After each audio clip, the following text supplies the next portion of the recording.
I know we have, yeah, I know we have some legislators who are going to be joining us a little bit today. I guess, let me see the list. Here we go. And it is early in the session, but things are starting to happen. So thank you very much. With that, I'll hand it off to you, Doug, and we'll see what we can do here.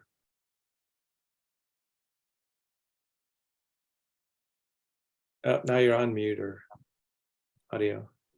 Yeah. Here we go. My button is too sensitive. Yep. Happy Friday. This is the third Friday of the session. So we are rocking and rolling. A lot is happening. The governor released her budget. So we are all trying to parse out what is in the budget and what's missing. For instance, homeless youth funding is missing in our budget. So we're trying to figure out, things like that. What was in previous budgets that people had worked on that need to be included. As I just mentioned, there's a lot of discussion about overall packages, a drought relief package, a homelessness package, a behavioral health package. They really are looking at trying to put a lot of these ideas together into large packages so they can advance them. Some of those may advance sooner rather than later. The homelessness package is very likely to be something that'll be on the agenda within the next 60 days. The semiconductor package is likely to be on the agenda within the next 60 days, and possibly the drought package. So some of these bills may move quickly, more quickly than typically is expected in a session. Last thing I'll say is I've been having lots of conversations with our delegation. For this meeting, we're going to move the format of the meeting from first. We tried to pick every other week where legislators could have the opportunity to come in. We'd pick the first and third, but now we found that conflicts with the Bend Chamber of Commerce call. So we're going to move that to the second and fourth. So we'll go ahead and keep today for 8:30 to 9 for our three of our legislators. I think are going to come in: Emerson Levy, Ian Werner-Reschke, and Representative Krupp. I think is going to try to stop by, and then we'll switch to second and fourth. We'll start second and fourth next week. Whitney and Nick, correct me if I'm wrong, but we'll keep the other Fridays for all of us to have possibly a more in-depth discussion. So last thing I'll say is for the legislators, what I've told them is we will focus on maybe 5 total concepts each week with them. So we won't go through all the bills when they're on the line. We'll go through 5 targeted issues or bills. The benefit of me being at all the meetings is I can take any other issues to them, or we can schedule separate calls, but I really want to respect their time as well. So, and today I think what we'll do is just cover some broad topics. I would suggest Whitney and Commissioner and Nick and team that we cover an update on the rural ADU issue, an update on the behavioral health package, an update on the ODOT fund exchange hearing on Monday. Those are the things that I think are probably the most relevant to what's going on in the building next week, and then ask them for what they're working on, kind of as an introduction, and we can dive into more bills with them next week if that works. Great. So yeah, I don't have a list of county priorities on paper here. Whitney, do you have that, or do we have somebody who wants to work that? Yeah, we have we have a report, and I'm happy to send that out direct to you, Commissioner DeBonne, as well. Well, just go ahead and start working from the top to the bottom on that. It looks like Commissioner Dare. I see a hand raised. I'll defer to Commissioner Dare, and then we can go. Yes, I was getting coffee beans this morning at Sisters, and so I'm texting everybody in Salem, and Senator Finley actually said to me, he goes, "I believe we have a path forward for Senate Bill 391. We'll keep us posted." So that was my 7 a.m. good news. Great, thank you. Yeah, Patty, I've got my sister's coffee cup right here. What kind do you like, Doug? And do you want your beans ground or not? And how do you want them ground? Send me a text. Any dark roast is fine. So, well, good. With that, go ahead, Commissioner. I was able to get a package of coffee to Senator Bonham's office, so that was the start. Good. He likes that. So, yep. And any Sisters Bakery products are good too. Here we go. Okay, Whitney. All right, so we're gonna have just about 20 minutes to work through bills that we didn't review last week. I'm gonna start with health services, and Janice, I'm gonna let you drive on the bills that you'd like to get to first across the spectrum of what we have listed in the report for behavioral health and public health. So I'll turn it over to you. And then if we have time, Kevin, I'm gonna come back around and we can review a few of the bills that Natural Resources had added this week, which are flagged in green. So everything you see on the report that Jen sent out yesterday, green bills are bills that have not been reviewed by the board yet. So those suggested priorities and positions are still in draft form. So Janice, I'll turn it over to you. Okay, I'm going to focus first on page 6, House Bill 2757. That is the 988 bill. That's a bill that proposes a telecom tax to support the 988 statewide hotline for crisis services. It has dollars in it for stabilization and mobile crisis and other kinds of crisis supports. It's been a long time coming. I know it has a tax embedded within it, so there's always discussion about that, but this is a core bill to support the new statewide crisis line, and will have funds potentially to help support stabilization centers around the state. And I can keep moving if you want me to. We are recommending support for that. I think there's a hearing on it per Doug either this week or early next week. I have not been asked to testify by AOCMHP. If I were asked, I would run that by this group, of course, and our commissioners first, but so far that's not been a request. Anything else on? It looks like the hearing's coming up on Monday. Yeah. And if we were going to be asked to testify, that would have occurred already. So if something changes, I'll let the group know. I'll keep moving. Can I Yes. ask a question? Yeah. I guess, and Janice, you may or may not kind of have a handle on this, and Doug might be helpful in answering this. And as we hear about bills, I'll be curious kind of how much momentum they have, you know, whether key legislators are supporting them, et cetera, et cetera.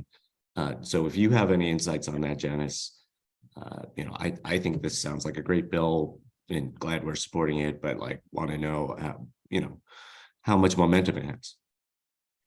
My sense is that this one I mean, this has been worked on for quite some time. It's been a concept for a while. I see the bill sponsors. It's a fairly large list. I don't know, and maybe Doug knows, if it's bipartisan support at this point. Doug, do you have any insight into that? Yeah, it has had limited bipartisan support in past years. I think that it received a fairly overwhelming vote that when it was first created, 2 sessions ago. It was a pilot project and it was expanded last session.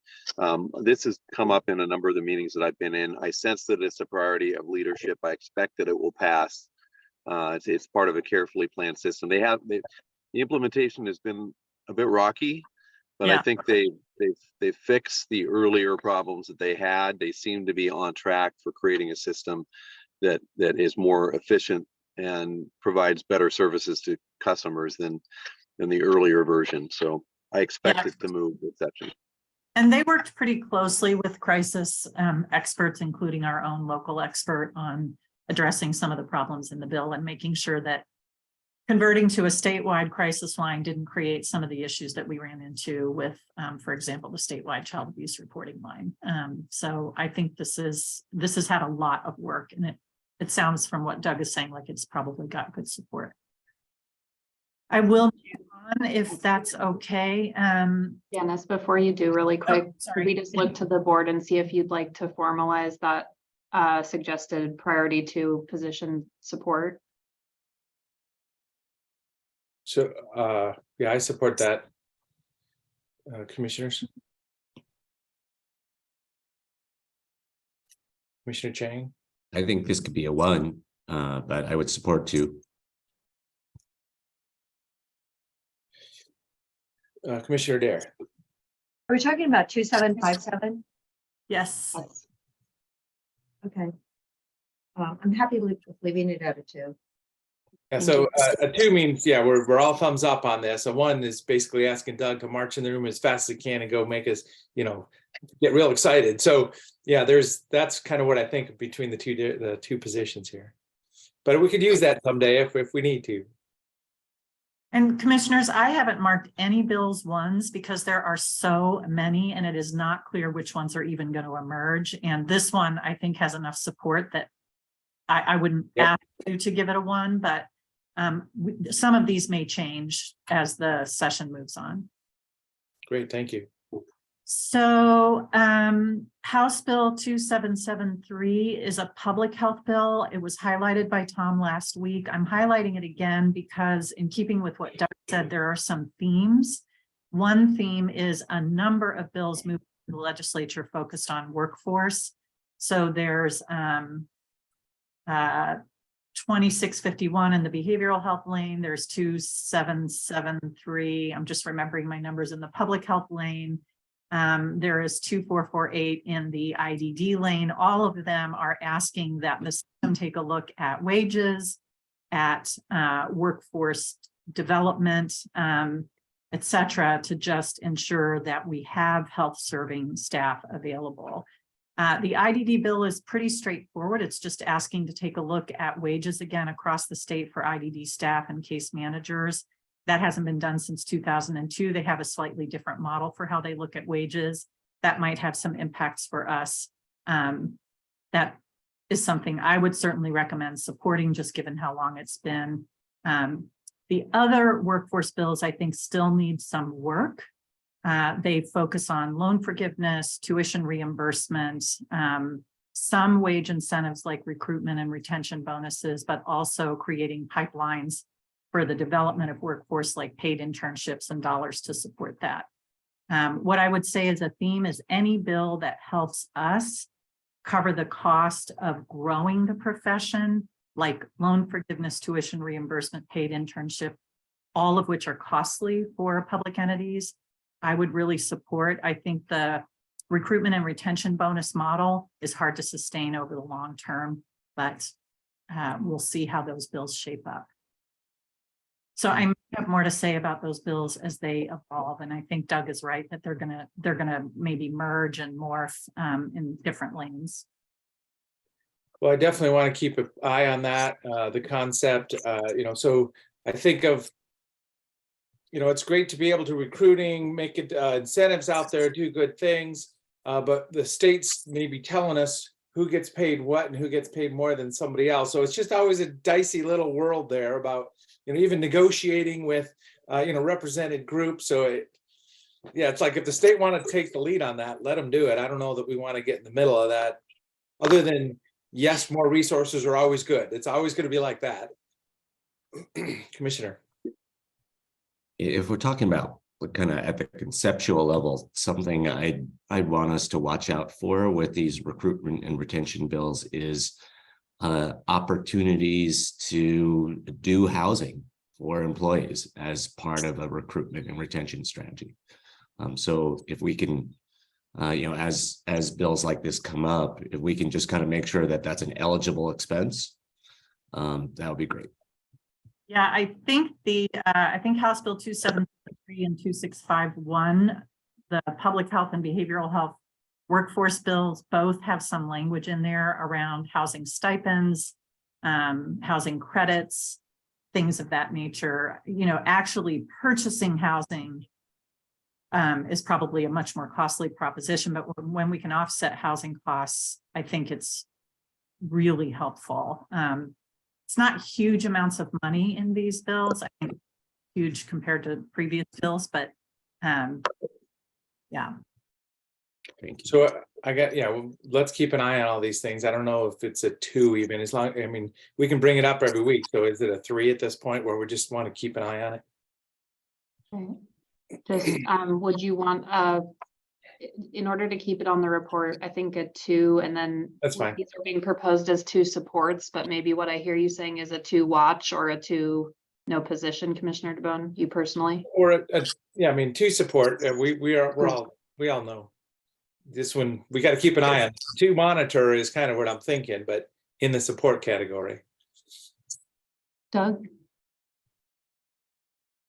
Yeah, I think that's super helpful. What would be helpful for me, if Janice, if you and your team could put together a list of, here are the 5 things that would be super helpful for the county in this area. So as we're watching a package come through, and then I can watch all the bills that are coming through. And if the commission says, yes, those 5 things or those 4 things are really the most important as far as recruiting, retention, ensuring we have an adequate workforce, then I and kind of give me the authority to kind of go and talk to people and say, we need X, Y, and Z. That would be helpful. And that's something maybe we can work on together over the next few days.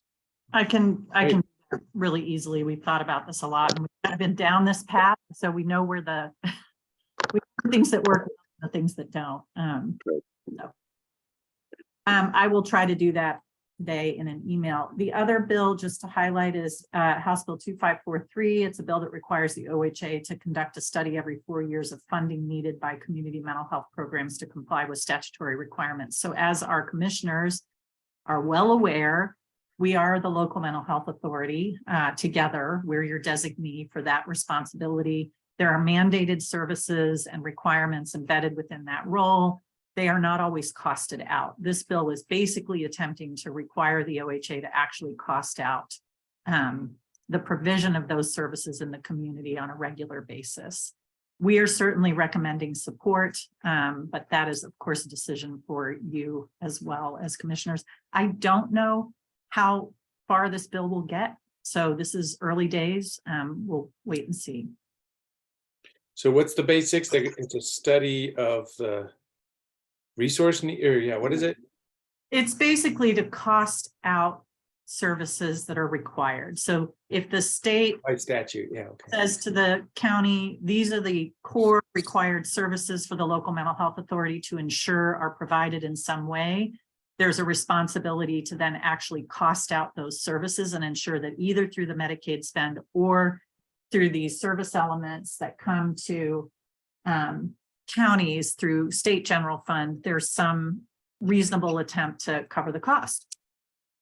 Got it. Yeah, so this is the same situation. You know, I think of it as, you know, let's support that ask. Let's, you know, put it in that 2 category / monitor. Thank you. And then the other thing to just put on your agenda, and I'm not going to go to the bills today, there are a number of mandated population bills coming through.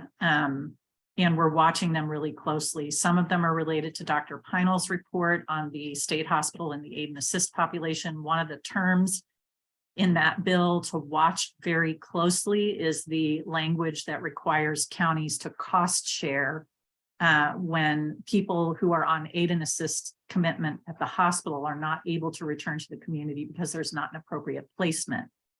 So in other words, counties which may be under-resourced in terms of available placements would then share the burden of the cost of that individual having to remain in the state hospital longer.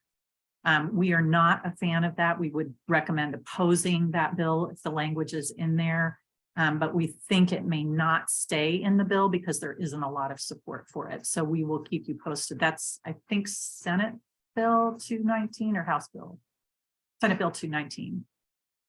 And then there are some other mandated population bills that we're keeping an eye on, and they're probably part of another package, as Doug has talked about. So we can keep a theme of, yeah, let's have clear responsibility. Either the state does it or we do it. And let's not, you know, talk about having to share costs, because we know how that goes. Over time, the state will back away anyway. So sounds like an opposition position, kind of as in a package level of philosophy, which Association of Oregon Counties always does too. You Yeah. know, let's not do unfunded mandates. That's it. There'll be more, but for now, I think those are the important ones to think about. Great. Thank you. Thank you. Can I just ask one question about that? I mean, there are not enough state hospital beds to support all the people who need them around the state. My impression is that there are some counties who offload their problem more to the state than others. And so, I mean, in some ways, the provision that you just mentioned, Janice, is helpful to kind of, you know, if there's a county that's not not providing for services and facilities in their community, then they got to pay. They got to pay the state to basically to be able to offload their problem to the state. So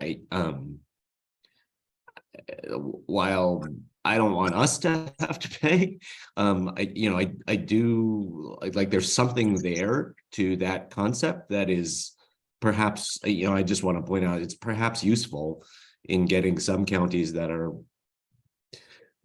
less responsible, in dealing with behavioral health matters to contribute. Yeah, Commissioner, I think that's a really valid point. And I think that's some of the thinking about it. I think what I'm always worried about are these broad brush approaches that impact everyone. And the dilemma, so there are some counties that are sending their people with misdemeanor charges who are mentally ill to the state hospital, for example. We do not do that. We rarely have people go to the state hospital. We work very closely with our DA and with our community providers to manage that aid and assist population. We also have some resources that other communities don't have. We have one SRTF and hopefully a second at some point.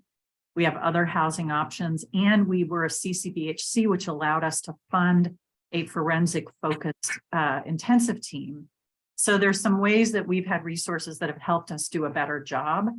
And there are some counties that probably are just not acting responsibly with this population. What we suggested when the bill was first proposed was an incentive model versus a punitive model. In other words, reward the counties that are doing the work the way you want them to do it. Don't penalize counties that are doing everything in their power to do the right thing, and because of a lack of resources, just can't quite get to the mark. So our strong preference would be for incentive language, not punitive cost sharing language. That's not a model I think is fair to the counties that are doing good work. I like that. Thank you. Great. Moving on. Okay, before we get to natural resources, just in the interest, we have about 5 minutes left. Peter, you had flagged that you wanted to check in with the board about LC 1637. Do you want to briefly discuss that? Yeah, thanks, Whitney, and good morning, everybody. This legislative concept, commissioners, is related to some case law, stemming from some case law that found that needing housing provisions need to be clear and objective for local governments. Washington County is a sponsor of legislative concept 1637 they're looking for sponsors to further clarify that the clear and objective standards apply to lands really for municipalities within the urban growth boundary. Washington County and other counties as well have acknowledged that this current circumstance puts counties in a vulnerable situation because, as the board is well aware, many of our provisions consistent with state law related to single family dwellings have discretionary criteria. You think of non-farm dwellings, you think of template dwellings, you think of dwellings in wildlife related resources, and everyone is kind of holding their breath, afraid of someone weaponizing this recent interpretation of needed housing and putting counties and our county specifically in harm's way. It would be exhausting to try to go through our code to establish clear and objective criteria. And again, much of state law has this discretionary criteria as you deal with things like compatibility, for social, environmental, economic circumstances. So there was a respectful request from Washington County and AOC to bring this to everyone's attention, and that's the purpose of this conversation piece. So just to your attention, commissioners, and I delegate to you or defer to you as to whether or not this is something you want to support or express support for a sponsor, but it's very significant for rural counties. So back to that, so it's an LC or is it gonna be a bill? And what's the crux It's a of the li- words of the bill? It's a legislative concept right Yep. now, and the last 2 weeks ago, the email threads were Washington County was looking for support and an eventual sponsor. For Washington County, they have the same situations that I just described. Plus, there's some provisions along the Willamette Greenway that also have discretionary standards. So it's very problematic for them particularly. What's the introductory paragraphs or sentences for this thing? It, And what are the words? it pertains, it's, I don't have that right in front of me, but I can, give me a second and I'll pull it up.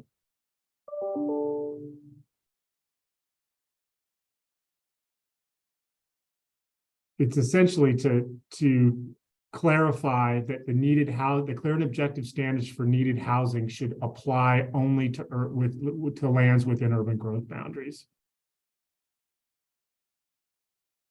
Hang on. Okay. So it separates urban and rural, or inside a city and outside a city. So if you're in the UGB, kind of greases the skids towards building housing. If you're outside of UGB, it doesn't change. Correct. The summary is it limits requirements that development regulations be clear and objective to development of housing within urban growth boundaries, and it declares an emergency. Okay. It pertains to ORS 197-307. So just an FYI, there may be a sponsor that mobilizes, but I felt obligated to. Yeah. And thank you, Whitney, for allowing me to summarize this legislative concept, just to put it to the board's attention. We have heard, verbal posturing from certain land use attorneys that they might want to cite this statute as it pertains to housing projects or single family development proposals in rural Deschutes County. It hasn't happened yet, but it's a vulnerability that's out there. Well, let's keep it on a watch, and if it gets a bill number or gets pulled into another bill, then we'll take a position, is my thought. But let's not lose track of that. Yeah, let me just say one thing, commissioners, and Nope, you were on, then off. for one, during some background information, I haven't gotten it yet, but this is an issue that they've raised with me recently. And I do see that Senator Finley and Representative Levy, and I'm not sure if anyone else has joined us yet, but I'd suggest that we Sure. flip to the legislative portion of the call, if that's okay. Yes. So good discussion. As I say on that bill, let's make sure to keep an eye on it. So yeah, legislators, thank you very much for joining us. Good to be here. Thank you. Here we go. I do have a commitment. I got to leave in about 20 minutes, so I won't be able to stay for Okay. the roll call. That's fine. We want to make these I need to. great. Thanks, Rep Levy. Appreciate that. Well, let me just say really Yes. Please. Oh, go ahead. It's all you, Doug. okay. I was just gonna say, legislators, Central Oregon delegation, I really appreciate you joining us. This is the weekly call that the county commissioners do every week to review bills with the key department heads and staff. So we take a close look, a deep dive on all the bills. We won't force you to sit through the deep dive of all the bills, but we will try to every other week, and we're going to move this to the second and fourth Fridays, because we want to avoid the Bench Chamber of Commerce call. So we'll start. We were going to do first and third, but we'll move to second, fourth. Hope that works for everyone. If not, we'll accommodate your schedule. But really, we'll raise 3 or 4 issues that we're focusing on, and then ask you to jump in with, the mood of the building, what's going on, how we can help, and what your priorities are. So what I thought this morning is we could just have our legislators who are here introduce themselves for the staff. I know you know the commissioners, but introduce yourself for the staff and give us a sense of the key bills that you're working on. So we have Senator Finley, Representative Retzky, and Representative Levy here, and I'll let you go in any order you want. Well, let me do a real quick introduction for the legislators. So this is Deschutes County, 3 commissioners, department heads of the Deschutes County. So as you're doing legislative topics, remember counties provide a lot of services, and we've got most of those leadership folks on the call with us today from departments and other elected officials even. So with that, yeah, thank you very much for joining us. Senator Finley, if you'd like to proceed. I will. Thank you, Commissioner. I appreciate it. I have a couple of things. I have some good news, I think, but let's not be doing the dance of joy and singing Kumbaya yet. I think we have made some progress on the ADU issue. I have a commitment from the majority party committee chair that the fix for the issue is easy to get to, and we should be able to make an amendment and make that happen. To decouple it basically from the map until the map's completion. Probably we're still going to leave the hardened building code issues in, which, you know, I'm not really overly concerned about. I think it could potentially raise the cost a little bit, but it's better than not having the issue at all. So I think it's some pretty good progress on that one. So Senator, a little bit of feedback on that. I think we already sent a letter that said we would be happy to build to the, higher standards as proposed. And also just experience, I've live in the rural and fire prone area, new house about 5 years ago. What the builder offered to build, what they did is exactly what the standards are. I don't think there would be any changes from what we naturally, the choices we made to what these standards are. So I just let you know, it isn't even a big disconnect from the construction industry. Yeah, and thank you, Commissioner. I appreciate that. And I assumed that to be the case. I mean, I didn't think they were overreaching and they weren't too invasive. And I thought it was probably a decent idea to do based on the interface and stuff. So, and it's like the venting on the roof line blocks, putting a little piece of screen there. It's making sure you don't have an open deck underneath, like 4-6 feet or the second level deck open with leaves underneath it. It's pretty simple stuff when it comes to some of the choices you make. Yep, absolutely. So I see I'm very favorable and I believe we'll get there. That's my desire. Nothing's done until it's done. But I see a good path forward. I'll continue to push for that. Thank you. The next one I'll talk about, and I believe your district road foreman spoke Tuesday night on, that's House Bill 2101.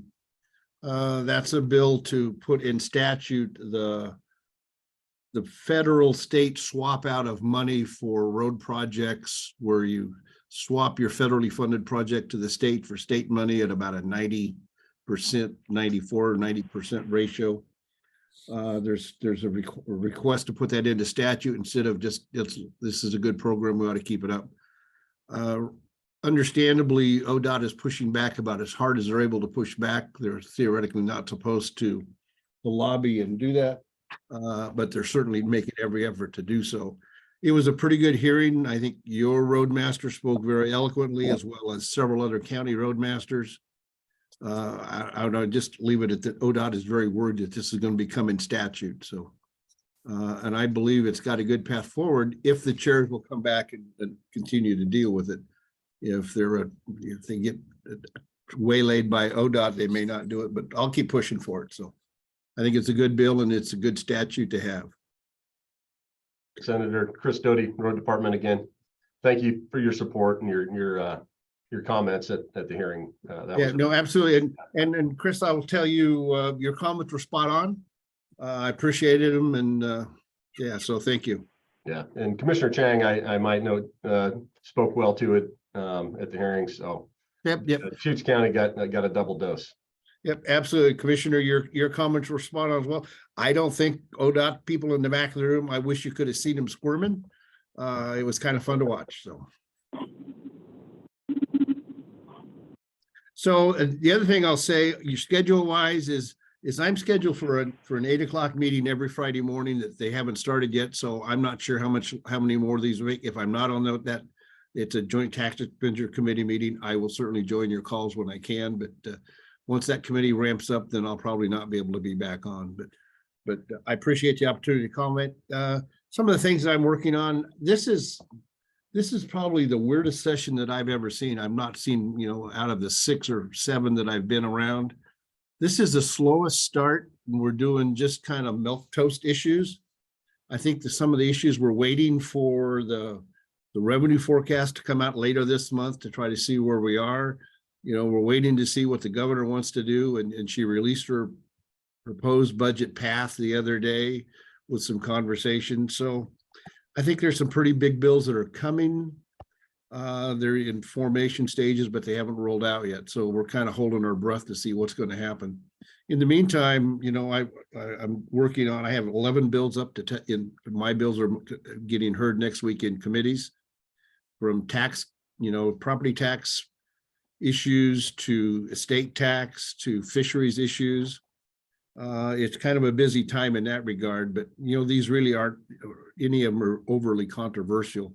We're trying to help the medical field, you know, and including prescription pharmacies that still have issues with the cat tax. Last year, we were able to exempt the small local ones, but we still have an issue with larger ones, and there was a sunset date on the one last year. We're going to try to extend that. A lot of medical clinics who offer services that are reimbursed via Medicaid and Medicare, those gross numbers are calculated in their cat tax number, and it's very difficult for them because they're losing money on the procedure, and then they have to pay cat tax on the gross sales. So we're trying to work out a solution to fix that as well. Energy environment, I introduced legislation yesterday to require that the state first start with a study to see what we're going to do with all the batteries that we're bringing into this state. You know, as we electrify our fleets and our transportation method, we have no plan or no capability in this state to recycle and reuse all of the electric batteries that are coming out there. And I think we need to do that. I mean, we just can't figure out we're going to send them to Wyoming and have them buried in the sand someplace. So I hope that we can get some legs on that. And I'm 100% in favor of electrification and that, but we have to have a plan what we're going to do with the end of life cycle for all these things we bring in that may be determined hazardous. And we should figure out how to recycle it. Even the states like Nevada have a program to do that. And I think Oregon's behind in that ball a little bit. So Great. we had a good hearing yesterday. So Thank you. and you know, I guess I'll leave it at that. I'll be happy to answer any questions. I think perhaps my colleagues have different light on some of the things, or see where we're at. Thanks, Doug. Representative Levy, thank you. Thank you very much, Senator. Am I up? Yes. Thank you. Sorry, I apologize. I am driving to Klamath Falls to do a tour of OIT, so I apologize if my sound isn't great. So I think we had a really productive week. I echo the senator's comments. I haven't been in the building before, but I continually hear that this is a slow start, and just a non-traditional start. For those that don't know, I sit on housing, and I am temporarily chairing energy, and I sit on the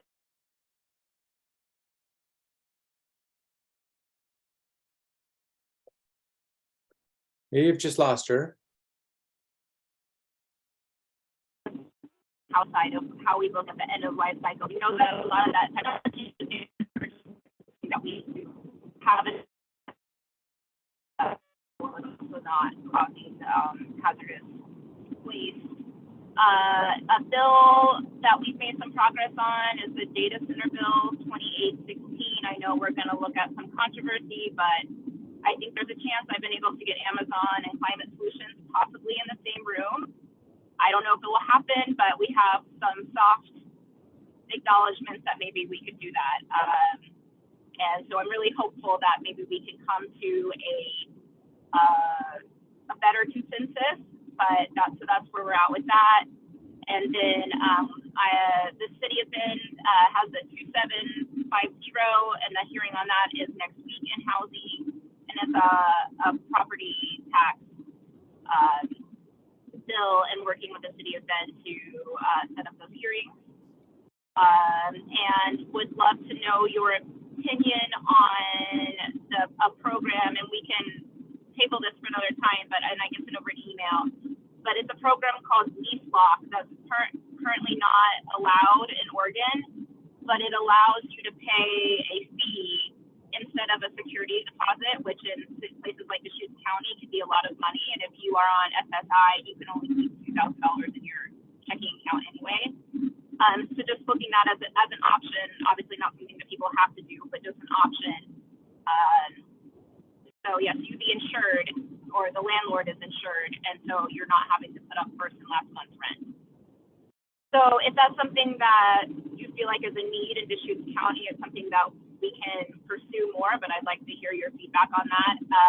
And then personally, I have my main bill, which is Alyssa's Law, silent panic alarm, a mobile-based silent panic alarm that schools can use if they choose. And we have support from the city of Redmond, city of Bend, and I think the Redmond school board, and would love your support on it as well. It's passed unanimously in Florida, New York, and New Jersey, and it looks like it's going to be close to unanimous in Texas as well. So it's a really important safety bill, and I'm excited about it. So happy to take any questions. Thank you very much for the update. This is Commissioner DeBonne. My thought is to, kind of get all those topics you just mentioned down on a page so we can really review and take a position and support, or not, so just, getting them in writing so we understand what's going on there. Yeah, that sounds great. I'll send over an email later today after I get settled in Klamath. Great. Thank you very much. Representative, or is there anything else? No, thanks, Commissioner DeBonne. Yep. Representative Reschke. Thank you, Commissioner, and good to be with you all. And Representative Levy, drive safe. That used to be my district, now it's Rep McIntyre. So Oregon Tech's a great facility, so have fun. Let's see here. As far as what's going on, Senator Finley said it was a weird session. I'll just say it's a different session. And I think that's just because we have different players at the top of the pecking order. So we have different Senate president, different House speaker, and we have a different governor. And so that means different priorities and also different method of achieving particular goals. So I think what Senator Finley said is correct. Things seem to be slower than they normally are, but I think everybody's trying to find their footing. So with that, the governor's budget came out on Tuesday, and I'm combing through that as we go. My committees are basically revenue and ways and means. So I see money come into the building and see money go out of the building. And so that's my focus and my emphasis. So the governor's budget is really important to me to understand. Part of my goal is to make sure that spending doesn't just happen in the Tri-County area or just in Willamette Valley, but whatever programs she's pushing forward happen throughout the state. So that Deschutes County, Klamath County, and Eastern Oregon just isn't left behind or a second thought, whether it's for housing or homelessness or whatever the programs are going to be. Second is her plan looks like it's a housing first plan that I'm not a big fan of. I haven't seen that work in the country anywhere it's tried yet. So I'll dig into that a little more and give you feedback on what's going on there. There's some shifting of funds going about. So typically the legislature by statute or constitutional provision has to put a particular amount in the Education Stability Fund, which is an education savings account, and or the rainy day fund, which is just a general savings account. And the governor wants to not do that this time and use that money for some of her programs. And that's how she's claiming she's not going to do any new taxes. There are a few taxes she wants to do, and I'm looking at that. One is a cell phone tax, which would be about $6 a phone per year. That would help fund 988 service, but it's $330 million a year overall, and that's quite a bit of money to fund a phone service. So figuring out where the rest of that goes will be interesting. I have a triad of bills that I'm working on in revenue. They're all business-based bills. Some only affect Portland businesses that have income taxes, but should have overall net effect if they move forward for the entire state. I'm on the juniper cutting policy bill as well as the biomass tax credit. that Doug Riggs is helping shepherd through the legislature. And I will then conclude by saying that Fridays are going to be difficult for me, just the same reason for Senator Finley. I have a meeting that starts at 9 o'clock on Fridays, probably in the next couple of weeks. So with that, I'll bow out, but thank you very much. Thank you. So this is a legislative session. A lot of big things could happen. Moments are going to get real exciting. So we're looking to set up a little schedule here, but I mean, let's end up on a call on a Tuesday afternoon or a Thursday morning or whatever we need to do as things are happening. And we might do that just with the department and a specific topic. So we'll be flexible and we'll try to give everybody as much lead time as we can, but we'll be nimble also. Thank you. It's great to see everyone. Yep. While we have our 3 legislators here, could I just really make quickly make a comment about Senate Bill 762. It was a really big happening in the 2021 legislative session to get Senate Bill 762, the comprehensive wildfire package. And I know that a lot of the impression that a lot of the focus in the last 2 years has been on the hazard risk mapping, but as there are many efforts to kind of take another look at Senate Bill 762, tinker with certain pieces of it.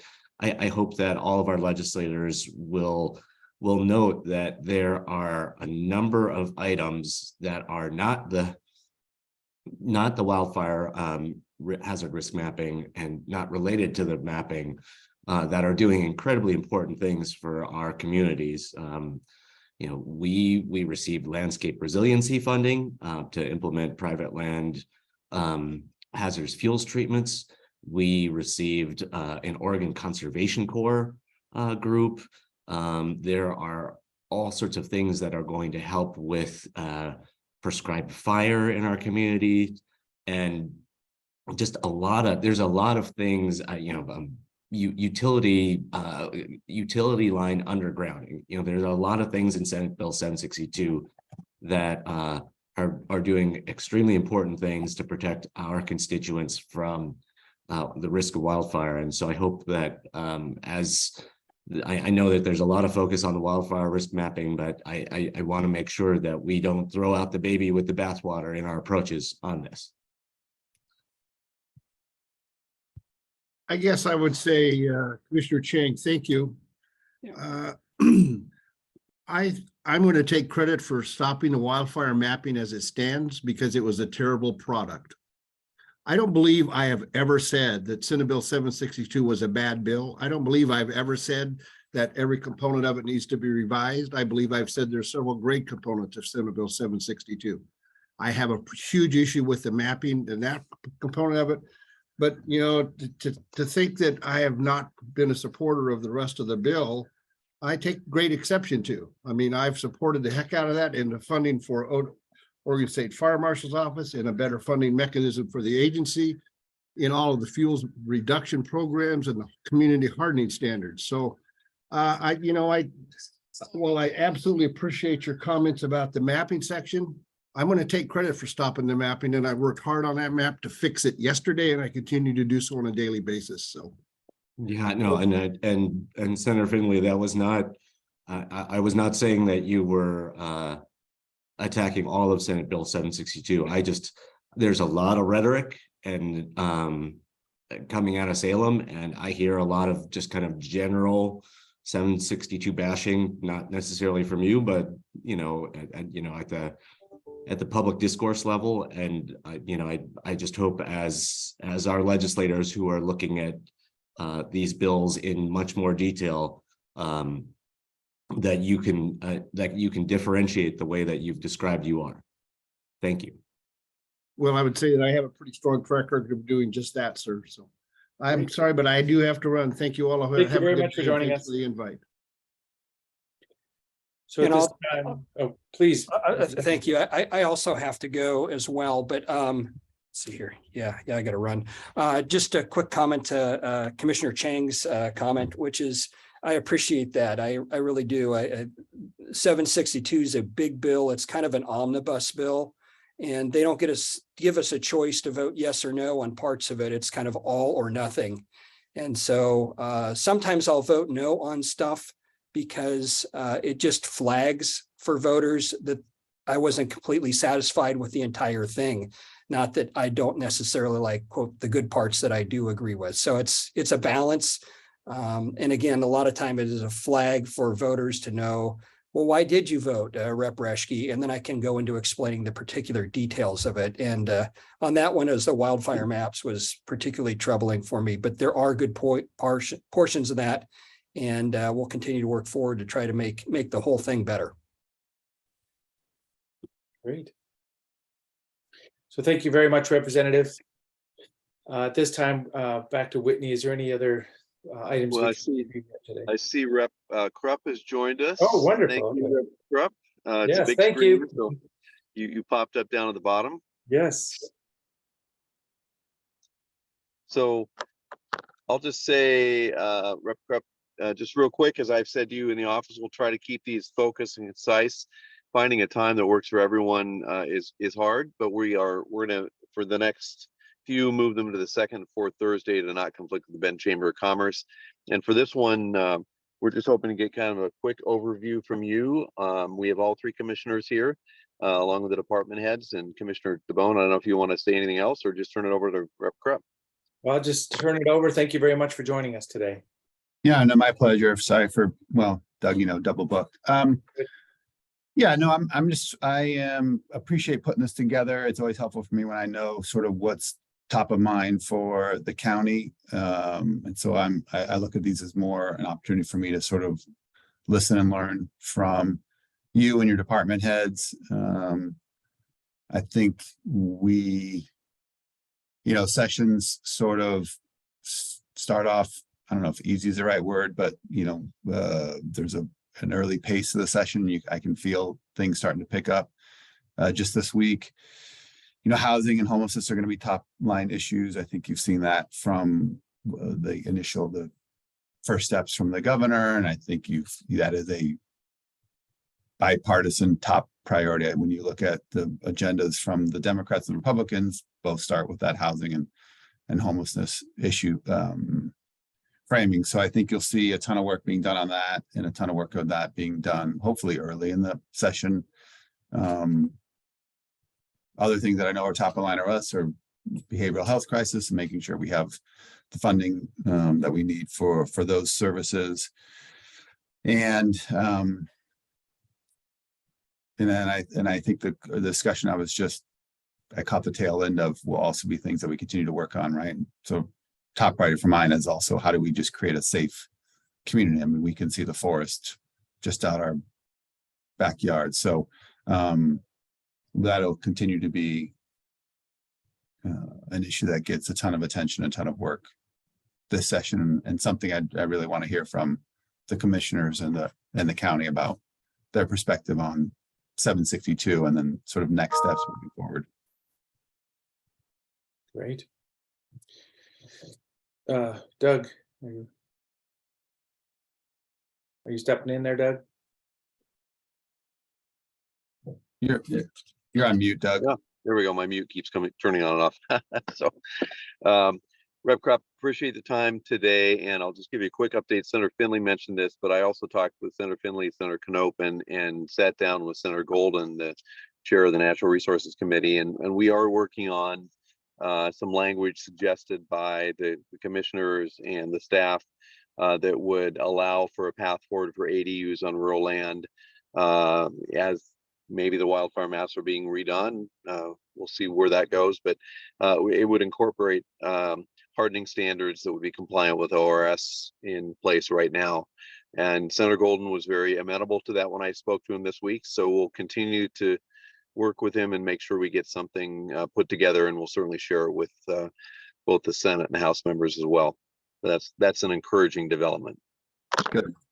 I should also add, we are all being conditioned about what this budget reality is going to look like. That in 21 there was an influx of federal funding and other monies that's not going to be the reality in this budget cycle. So I mean, if you talk to leadership, there's expectation setting about what public dollars are going to be available for and what investments. So to me, that means we got to be hyper focused on top priorities and getting making the best use of those public dollars. Absolutely. Hey, that's what we do too. Right. So thank you very much. As I say that, yeah, you can feel the slow session ramping up. I can see it in all directions now. So it's good to be able to get together on a Friday like this and compare notes. Anybody else online to hear from right now? Thank you very much, Representative, for joining us. Yeah, my pleasure. Oh, I just sent you some pictures, Representative Croft, it's Commissioner Adair from yesterday when I was out in China Hat visiting most all of the hundreds of campgrounds that are there and what they've done and the trees that they're cutting down and the fact that several bullets whizzed by a person who had served the community in her professional career well. 2 bullets whizzed right by her house a week ago Monday. I don't know if you're aware of that or not, but I did send you several pictures to take a look at. So it's the trees they've cut down. It's pretty amazing, and the destruction to our public lands. So just wanted you to be aware. Okay, thank you for sending those to me. So Great, and I will follow up, Rep. Krupp, with anything else that comes up in the next few days. We will send you kind of a list of our top 5 priorities every week. And then I'd also say if there are bills that you have that you'd like us to take a look at, just have your staff get those to either me or Gabe, and we'll throw that on the agenda. So and have the commissioners take a look at them ahead of time. So Yeah, appreciate your time. Doug, I'll kind of go through those things. Yeah, Doug, I'll track you down next week and walk you through some of that stuff. Okay. Great. Hey, I apologize. I was only able to be here for a few minutes. I will hopefully I'll always make this meeting a priority. I mean, I hope I established that last time. But no, I'm always appreciate hearing from the county and department heads. So thanks for making time for me today. thank you. Have a great day. Yep. So any other bills kind of in the next 7 to 10 days, stuff we should be real focused on? Yeah, we'll be going through new bill introductions that will come up today. There should be a new chunk of bills dropped today and over the weekend by Monday. So we'll be adding to the list and prepare to go over them in more detail next week again. Okay, Whitney, Commissioner Chang. I got one that we might want to add to the list. It's Senate Bill 509, and this relates to essentially financial and technical assistance to the community level to support neighborhoods and individual property owners implementing hazardous fuels reduction work. And I believe there was some provisions around this stuff in Senate Bill 762, but this is kind of strengthening and expanding. This is work that we're very familiar with from Project Wildfire, but which, essentially the state is catching up with us. And if they can provide more state resources to support that work, then it'll allow our local efforts, which are leaders in the state, to be even more successful. Great. Sounds good. We'll make sure we get that on the list. So Doug, when you say the list, is this the same one that Whitney's working on? It's kind of our 1s and 2s and other decisions need to be made. Yep. So, okay. As I say, back to Whitney, is there anything else that it's 9:02, but anything? There's nothing. We do have some bills that we haven't reviewed yet, but none of them have hearings coming up. So if the board's comfortable, I think we can roll them to next week's meeting and just continue to work through our new bills each week. Yep. Well, then I think we might be ready for like the the next time the three of us together, as I say, I don't know, throw this in as another item or even an agenda item, just to kind of get our heads around some of the different topics. Because the more time we kind of compare notes amongst each other, it'll be more clear about what kind of positions and priorities we want to take. With or without Doug, just so we all think about what's going on here. Yep, we're happy to do that. We'll coordinate with Brenda and potentially come to the board under other items with Yep. some subsets of bills for you so that we can keep working through this Just list. as it keeps going. So. Yep. Okay, look, that's our hour today. Anything else? Doug, thank you very much. Yep, thank you. Good to have the legislators today. Yep. Meeting adjourned.